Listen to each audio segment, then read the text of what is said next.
কলামের যে জায়গা ফাঁকা থাকবে সেখানে সর্বনিম্ন দুটো 1 ইঞ্চি হয়, মানে 3 ইঞ্চি করে গ্যাপ দেয়, 3 সেন্টার টু সেন্টার বাইন্ডার বানিয়ে এই কলমের রডগুলো, কলমের রড। জি জি, এই কলমের এই যে গ্যাপটা আছে নিচেই, গ্যাপটায় ভাগ করে দেবে 3 ইঞ্চি সেন্টার বা 4 ইঞ্চি দিলে হবে। ঋণ অবশ্যই দেওয়া লাগবে। অবশ্যই ring দিতে হবে।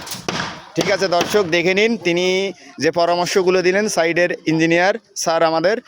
তো এই কলম ও বিমের বটম রড এবং টপ রডের মিডল পয়েন্টে কলমের যে গ্যাপটা থাকে, অংশে ফাঁকা থাকবে, সেই ফাঁকা কলমের অংশে 4 ইঞ্চি বা 3 ইঞ্চি থেকে 4 ইঞ্চি সেন্টার টু সেন্টার রিং বাঁধা বেঁধে দেবে।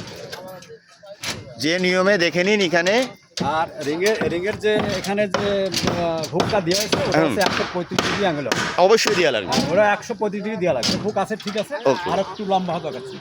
হ্যাঁ, এখানে দেখে নিন এই যে কলমের ভিতরে কিন্তু বিমের মধ্যে রডগুলো অনেকেই ব্যবহার করে না, তাদেরকে বলবো অবশ্যই টপ রড ও বটম রডের ভিতরে আপনারা রড দিবেন, ঋণের রড।